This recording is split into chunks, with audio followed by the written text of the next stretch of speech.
kind of funny when I'm moving around out here. I don't really notice it, but when I'm editing this shit,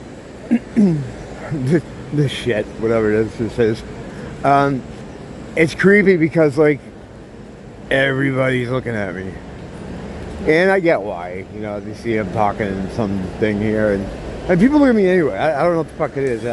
When I was a kid, my parents used to get really upset with me because they thought I was making faces at people because people would always be looking at me, and they'd yell at me, "What are you doing?" I'm like, "Nothing," you know, and they, of course, didn't believe me.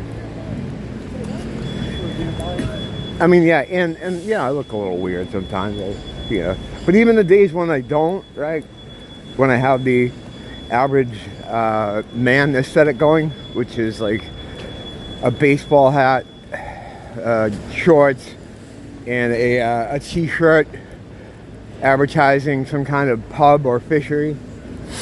Even when I'm dressed down in that kind of way, not exactly like that, but I still get it. So I don't know what it is. I mean, you get that a lot too. See that guy? He pulls up, he acts like he's gonna come in, so I like start running or something to get out of his way, but he's not fucking going in there at all. He's just drives away.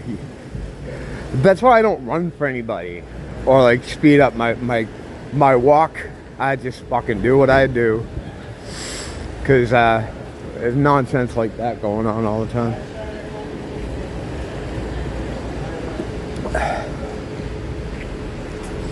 Yeah, as I'm walking, like when I walk around, and it goes back to the eerie feeling when I go through the footage and all these sets of eyes are just staring at me. When I walk, I'm not looking at people. I know where they are, fucking trust me.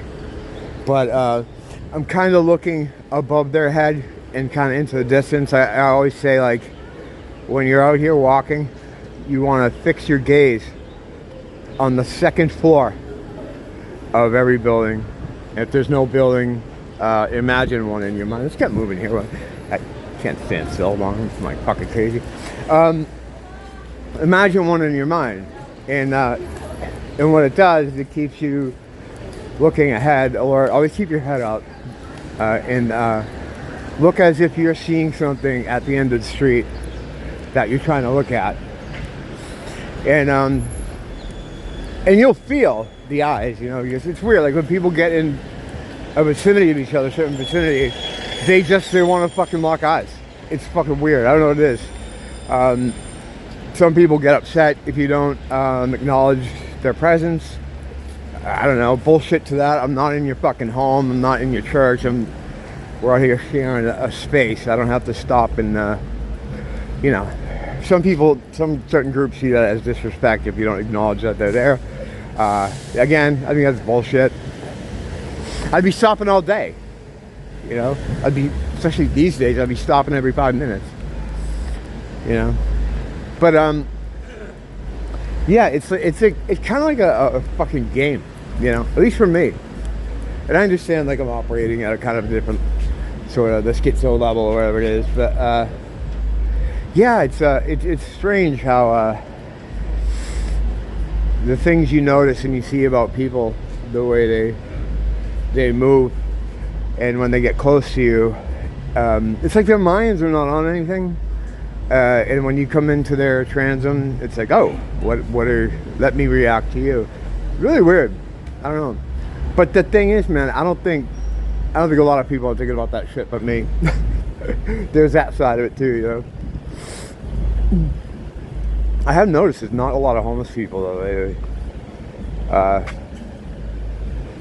You know, I feel like I'm always dragging them, but it's because the ones that I see mostly out here are fucking assholes. But there are just like homeless people that have just checked out, you know, just had enough. They're just not interested in being part of the thing anymore, and they're normal people, you know. I've talked to some, I know some. I have my regular guys that I interact with. You've probably seen them out here. I'll hand out cigarettes and stuff like that, you know. But you gotta figure out who these people are, like who the certain people are that are okay to do this with, because some people are definitely not. There are some channels that do this kind of walking around here, and they interview homeless people, and they're just, a lot of them are just regular dudes that for one reason or another got stuck in their situation, or a lot of them just dropped out of it, you know. And I can understand why. I can understand why you'd want to drop out of this. This is madness, you know. Well, not like this here, but I mean the world as a whole. Yeah, and here to some extent too. It's fucking madness. But yeah, a lot of the regulars I would see or give cigarettes or money to or whatever, haven't seen them around. Some of these dudes, it's like they're gone. Now a lot of times they change, like they'll get new sort of people in, which is what happens sometimes. So there's always some kind of shift change. You're gonna see that, but it seems like a lot of the guys recently are kind of gone, and they haven't, and the number is down too. But I don't go up the beach that often. I don't know why. Fucking COVID fucked that up for me.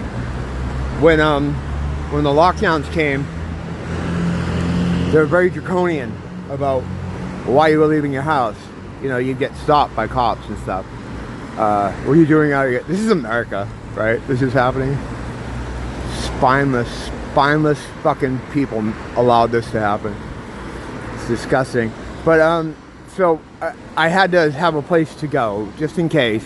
So I would always say, oh, I'm going to Long's, the drugstore, to pick up my prescription or to get supplies, maybe alcohol or something. And because of that, I always came down this way, and I just stopped going to the beach and got in the habit of it, and here we are.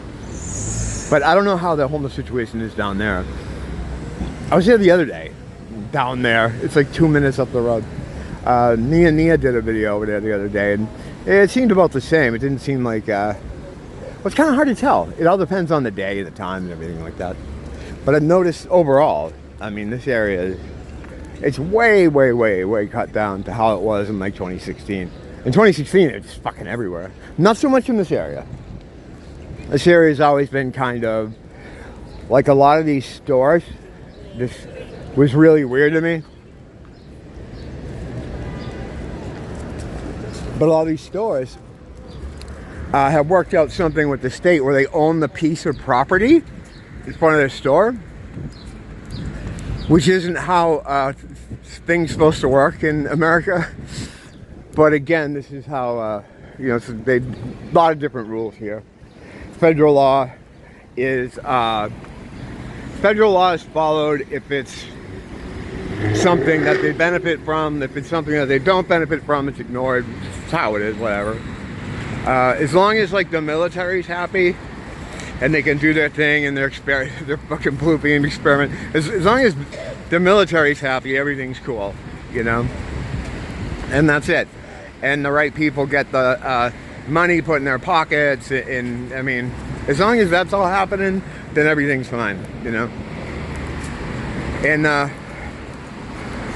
so because of that, they can sell pieces of the sidewalk, of the public sidewalk, to the stores. International Marketplace basically owns the land in front of them. All these places own the land right in front of them. You know, because I've had security guards come out and tell me not to smoke near them, and I've gotten in an argument with them, telling them to fuck off, basically. And they're like, ah. So then I had to look into it, and yeah, they're right. I'm still gonna tell them to fuck off, of course. You know, not a spineless bootlicker. But yeah. So because of that, you don't see a lot of homeless out here. But there are guys out there that are just. They just had it with the way things are, whether it's a system or, I mean, like who hasn't had it, you know?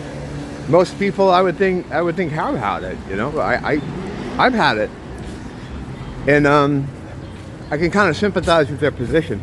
The thing is, like, the guys that you see the most are the street mutants, the troublemakers, the people that are looking for just to harass and steal and rob and just make people's lives miserable. That's what you normally see like out on a strip like here. So because of that, oops, excuse me, miss. That vaccine walk, people. They had no idea I was anywhere near him. You get that sort of vax stroll. Apple employee, absolutely, they're triple vax. They got a couple years left. God bless him. But yeah, it's understandable why some of these guys check out. You don't see those intelligent ones though. You don't see the people that have their shit together. You see the people that are trying to get money for meth and crack. That's what you see. Unfortunately, it's just like every other group. We see the bad representatives are always pushed in your face. Like they don't highlight, black lawyers or air traffic controllers on TV. You're not going to see that. You're going to see the ones that are burning down the neighborhood. They don't.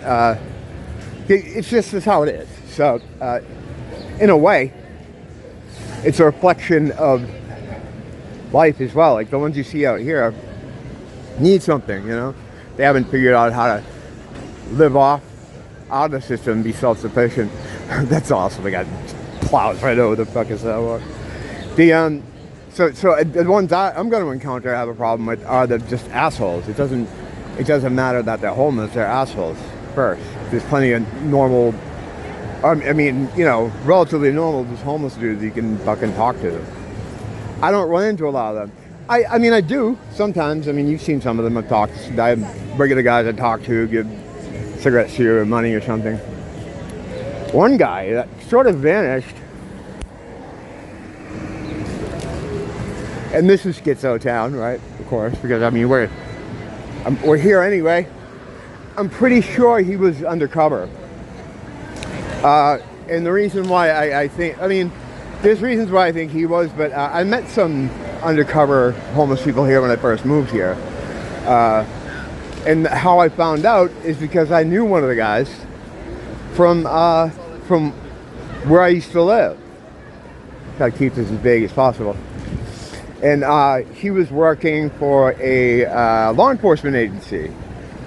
And I almost got caught up in a thing because I was, friends with some people that used to get caught up in things. I wasn't really doing anything wrong. I think the only thing I was doing is I used to get tons of different stuff. I used to get tons of different. How do I do this? How do I say this? How do I put this without? Yeah, you don't admit to a crime, right? I wasn't doing anything bad. I was giving things away. I'll put it that way. I had a lot of extra stuff that I didn't need.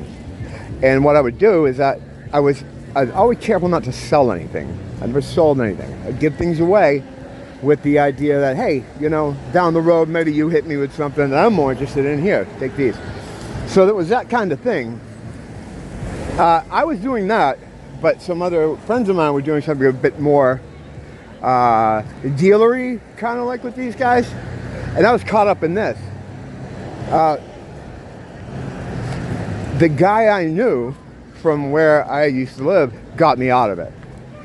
He excluded me from the whole thing because we knew, we weren't friends, but we had a lot of mutual friends. We both came from or lived in the same area at one point, and he was out here pretending to be a homeless individual, and he worked for a law enforcement agency. And one of the times I was talking to him, he was up here, regular stuff. I'm new in town, looking for drugs, all this and that. I'm like, oh yeah, you go down here, tell them to go to Chinatown, and all that, pointing him in the direction. And one of the times I saw him, we got to talking, and it just all kind of fell together. And I'm like, oh, okay. And then I found his social media, and he was living here in a hotel which is known for putting up vacationing law enforcement guys that are down here doing investigation. Anytime you look, if you look into let me get out of this group of people before I start talking crazy. If you ever look at pick up contraband of some kind and someone tells you to meet them at a hotel I don't know if I want to say the whole. You gotta be careful with this shit. Yeah, you know what? You don't. Oh, you've always picked the place to meet. I wouldn't suggest buying anything, any contraband. You don't need it. I mean, I've never been happier being sober. But that's me. That's me. But so he was. Yeah, he was working. He was undercover homeless, basically, is what the fucking long story short here is. So they do exist. They are out here. And yeah, there was a guy. He would be out there almost every night near Long's. That's why I'd see him all the time, because I go to Long's all the time. And then I just stopped seeing him recently, and it was like I'd always give him money or cigarettes or something, but he was always appreciative. He always says, thanks for helping me out, and he always give me something, blah blah blah. But I got this. It wasn't like he was. I don't know why I got this vibe, but it was like he didn't need it, or it didn't matter if he got it or not. That was one of the first things that tipped me off to him. And the other thing is when I started talking to him about demonic entities and stuff, and then he gave me that look that you get. Like most homeless people I talk to on the street about demonic entities, almost all of them will be like, yeah. And when we start exchanging information, they see everything here, When I started talking to him about that, and it's not something I just start talking about with people, it gets there, the conversation got there. So, pardon me. And I started talking to him about it. You could just see, like, in his eyes, like, he's like, well, this guy's fucking crazy, meaning me. And, I'm like, if he's the guy he's kind of role-playing to be, then he wouldn't react to that the way that he did. And I kind of started paying attention to other stuff about him. He'd always be in one area, on 2 different streets. And that was it. And it was only during certain hours. I'd never run into him, like, down here. So it's like he had a shift. And that's how the guys that I first ran into who were undercover homeless used to work too. And I remember when I first moved here, there's a bunch of these guys. They were doing some kind of sting or something. And I remember meeting this one guy with some of my friends, and we were just shooting the shit, right? And as we're all talking, he's on the phone talking to someone. Now, I'm a noticer, so I'm listening to him. And he's like, yeah, I'm just here with a few guys, a few new ones, and I think he meant me. And there was a pause. He's like, no, he is not a man of God. I'm like, that's code or something. That's... He was talking about me, and he referred to me as not a man of God. So I don't know what that meant. But obviously they must have some kind of code. This guy, okay, that was saying he's not a man of God, was working with the guy I ended up knowing in their little sting. Interestingly, after that, right? After that thing where he got me out of it and excluded me from it, we never saw them again. But there was a succession of dudes that were really funny, like, that were just clearly not who they were pretending to be. And there's this one guy, we used to mess around with this one guy because he was just he was glowing like the sun, and he'd roll up and be like, hey, how's the heat down here today, guys? And I'd be like, I don't know, it was nicer earlier, but right now it's a little humid, and he's like, no, I mean, like, with the fuzz. My buddy John would feed him all this bad information. Like, he'd make up these stories and tell him, he'd be like, yeah, man, there's this serial doper going around. He's putting stuff in the homeless people's drinks, and like slopamine, and it's driving them crazy. Oh, really? Yeah, there's a couple guys doing this, and he would set him up on some really complicated, like, side quest like that. And he's running back to the guys like, I think I got a bite. And another thing too is like these guys will always go around, they'll try to sell things to people, but if you tried to buy something from them, they never had it. They had to make a phone call, and the phone call is because they had to take the shit out of evidence to come and do the exchange. You know, so I don't know. I don't know what they're all doing down there. Maybe there was like a bigger problem with the drug trade than I understood. I don't know. Whatever. Just some random homeless musings for today. Okay, I'll be back with something more focused, or relatively comparative to, you know, I can't say it's ever really focused. Don't blame the teacher, blame the school.